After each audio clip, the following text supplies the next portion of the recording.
How to stop overwatering your indoor plants before it's too late.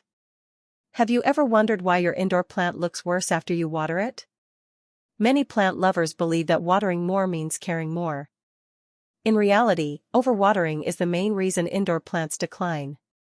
If you want healthy, thriving plants, the first step is simple: stop overwatering your indoor plants.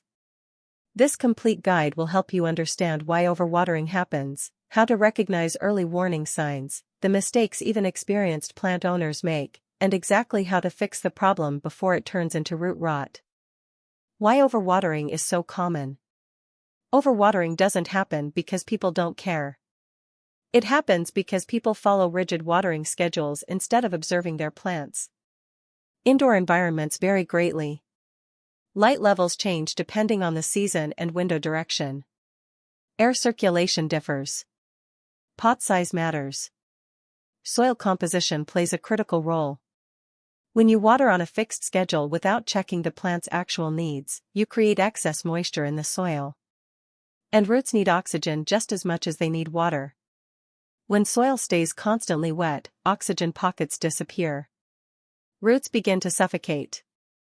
Over time, fungal pathogens develop, leading to root rot, one of the most serious indoor plant problems. The mistake even experienced plant owners make. There's a widespread belief: if a plant looks bad, it needs water. That instinctive reaction is responsible for the death of thousands of plants every year. The problem is that the symptoms of overwatering and underwatering look surprisingly similar in the early stages.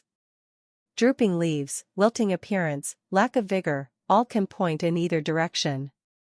The key is always the soil, not the plant's appearance. Another common mistake is watering a little every day to maintain constant moisture.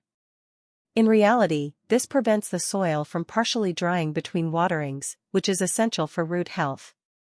Roots strengthen when they alternate between moist and slightly drier conditions. Signs you're overwatering your indoor plants. Learning to recognize early warning signs can save your plant. 1. Yellow leaves. One of the most common symptoms of overwatering indoor plants is yellowing leaves, especially lower ones. When roots can't function properly, the plant struggles to transport nutrients. 2. Drooping even though the soil is wet. If the soil is wet but the plant is drooping, that's a major red flag. Many people mistake drooping for thirst and add even more water, worsening the problem. 3. Soft or mushy stems. Soft stems indicate prolonged excess moisture. In severe cases, rot may already be moving upward from the roots. 4. Foul smell from the soil. Healthy soil smells earthy. A sour or rotten smell indicates active root rot. 5. Fungus gnats. These small flying insects thrive in consistently moist soil. If you see tiny gnats around your plants, overwatering is almost certainly the cause. 6. White or green mold on the soil surface. Mold on the surface is a clear sign that water isn't draining properly or watering is excessive. White or green mold indicates overly damp conditions and poor airflow. 7. Dark roots visible through drainage holes. Healthy roots are typically white or cream-colored. If you see dark or brown roots emerging from drainage holes, root rot may already be advanced. If you notice several of these signs together, stop watering immediately and take action. Why roots suffer first. Roots are the foundation of plant health. Their job is to absorb water, oxygen, and nutrients. When soil is constantly saturated, roots can't breathe. Think of it this way: if roots sit in water without airflow, they suffocate. Dead root tissue then becomes vulnerable to fungi, accelerating decay. Healthy roots should appear firm and white or light-colored. Dark, slimy, or mushy roots indicate damage from overwatering. Additionally, when damaged roots can't absorb nutrients, the plant begins to cannibalize its older leaves to obtain resources. That's why yellowing often starts with the oldest leaves and progresses upward. How to stop overwatering your indoor plants. Stopping overwatering doesn't mean randomly watering less. It means watering correctly. Step 1. Stop following a strict schedule. Instead of watering every 7 days, check the soil. This simple change can transform plant health within weeks. Step 2. Check soil moisture properly. Insert your finger 1 to 2 inches into the soil. If it feels dry at that depth, it may be time to water. If it feels moist, wait. For larger pots, use a wooden skewer or moisture meter. Moisture meters are especially helpful for pots larger than 8 inches in diameter, where deeper soil may remain wet while the surface feels dry. Step 3. Improve drainage. Make sure your pot has drainage holes. Without proper drainage, water accumulates at the bottom and suffocates roots. Use well-draining potting mixes appropriate for indoor plants. For succulents and cacti, mix potting soil with perlite or coarse sand in a 1-to-1 ratio. For tropical plants, a blend of potting mix, perlite, and pine bark works well. Avoid placing rocks or gravel at the bottom of the pot. This popular tip actually creates a perched water table where roots stay overly saturated. Step 4. Adjust watering based on light. Plants in bright light dry out faster. Plants in low light need significantly less water. The same plant in a dark room may need watering every 2 to 3 weeks, while that same species in a sunny window may need weekly watering. Observation matters more than routine. Step 5. Empty saucer trays. Never allow pots to sit in standing water after watering. Empty saucers about 30 minutes after watering. Step 6. Choose the right pot size. A pot that's too large retains more moisture than the roots can absorb, creating chronic saturation. Choose a pot only 1 to 2 inches wider than the root ball. What to do if you've already overwatered? If the damage is mild, stop watering immediately.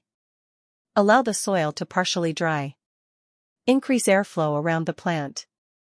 In many cases, if caught early, the plant recovers within 1 to 2 weeks.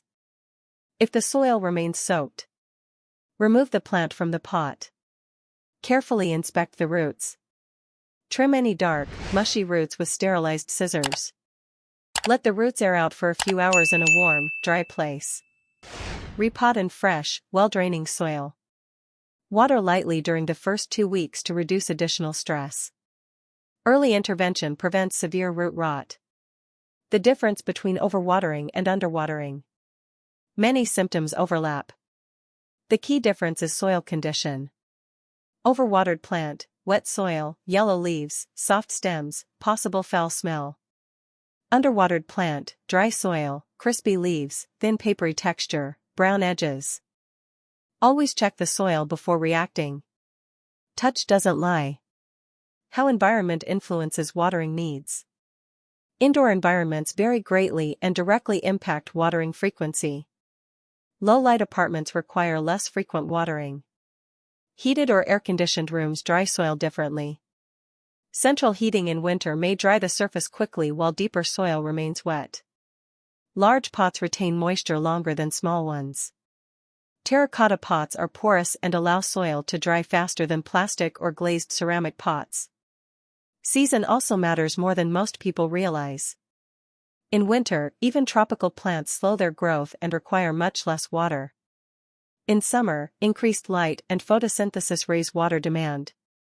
The solution isn't a fixed schedule. The solution is consistent observation. Indoor plants especially vulnerable to overwatering. Not all plants tolerate excess moisture equally. Succulents and cacti are the most vulnerable. They store water in their tissues and need very infrequent watering, especially in winter. Orchids, especially Phalaenopsis, need their roots to dry completely between waterings. They prefer soaking every 10 to 14 days rather than frequent small waterings. Snake plant, Sansevieria, and ZZ plant, Zamioculcas, are extremely drought-tolerant and highly sensitive to overwatering. Pothos, philodendrons, and monsteras are more tolerant but still suffer in constantly waterlogged soil. The mindset shift. Healthy plant care isn't about perfection. It's about awareness. When you stop overwatering your indoor plants and start observing soil moisture, leaf condition, and environmental factors, plant care becomes predictable and rewarding. You reduce stress. You prevent root rot.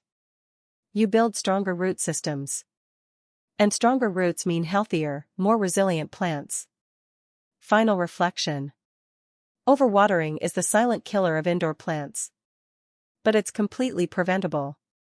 Instead of asking, when should I water, start asking, does my plant actually need water right now? That small shift changes everything. If you want your indoor plants to thrive, stop overwatering and start observing.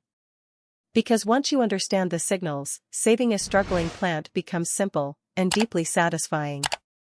If this helped you see your plants differently, subscribe to Urban Plant Fix for practical, no guesswork indoor plant guidance designed for real homes, not greenhouses. And before you go, take 30 seconds today to check the soil of one plant in your home. Not tomorrow. Today. You might save it.